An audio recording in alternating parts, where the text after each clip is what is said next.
Okay, now let's talk about the dermis. The dermis is actually really complex, and there's a lot of time that you could spend on it.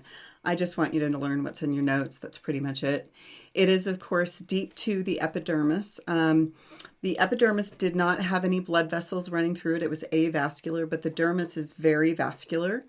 And it actually nourishes the epidermis by diffusion. So if you get really, really rich supply of oxygen and nutrients into the dermis, it will actually move up into the epidermal, the living cells of the epidermis by diffusion, and then the waste products can diffuse back down. There are actually two different layers of the dermis made of two different types of tissue. There is the papillary layer and then the reticular layer. The papillary layer is thinner and it's more superficial. It's made primarily of a realer connective tissue. And the surface where the papillary layer joins with the epidermis is not smooth. And so what you see is the epidermis is curved on the bottom. Those are called epidermal ridges. And then the papillary layer of the dermis is curved, and those are called dermal papillae, and they kind of intertwine with one another to give a very strong association of the dermis to the epidermis. In addition, there's lots of junctions formed there and a basement membrane. The reticular layer here is made of dense, irregular connective tissue, and the reticular layer has lots of stuff in it. It's got sebaceous and sudoriferous glands, and you should have learned what those were in lab. One's oil, one's sweat.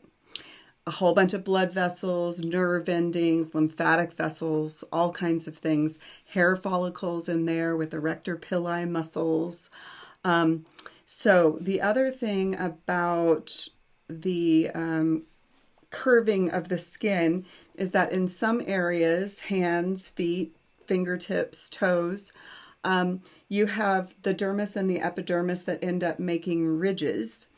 And these ridges, along with the secretions that are actually coming from your skin there, increase, they're called friction ridges, also called fingerprints. And they increase friction so that you can hold on to things better with hands or feet. And they are not alike even in identical twins. They're very similar in people who are closely related or in identical twins, but they're still not completely alike. So, of course, they have been used for forensic identification. That's no surprise to any of you guys.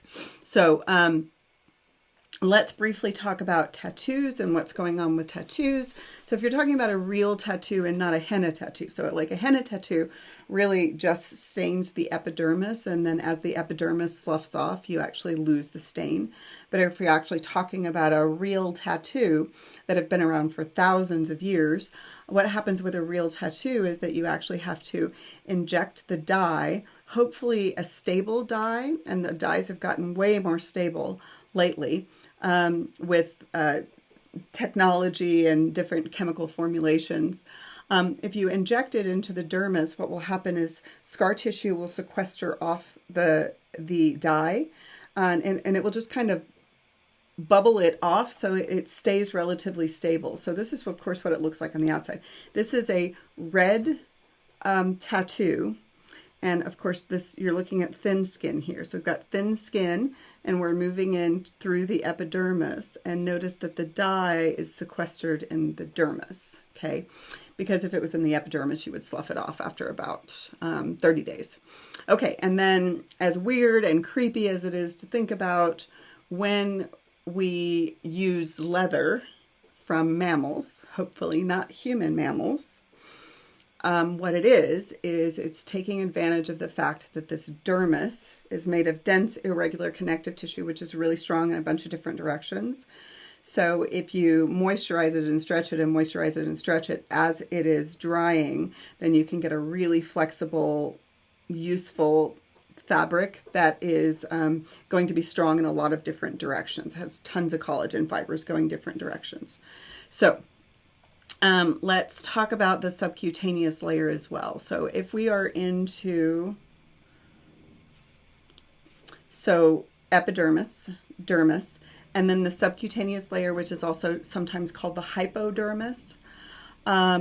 It is deep to the dermis. It's actually not part of the skin, but it's usually taught with the skin proper. It attaches the skin to the other underlying organs. It's often referred to as fascia. And it's composed of a combination of areolar connective tissue and adipose. Now, how much adipose is there depends on how heavy the person is, but also is influenced by your sex hormones. So, about 50% of your body fat is stored in the subcutaneous layer, but it increases in thickness dramatically with weight gain, but differently in the presence of estrogen or testosterone. So, in an adult person, typically speaking, estrogen will make you deposit subcutaneous fat, hips, legs, breasts, not so much around your waist.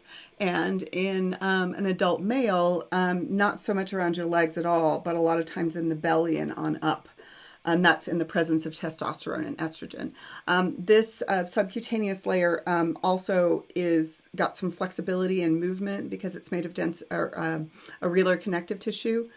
So it allows some movement for the skin. It's really, really vascular, so it's a common injection site as well.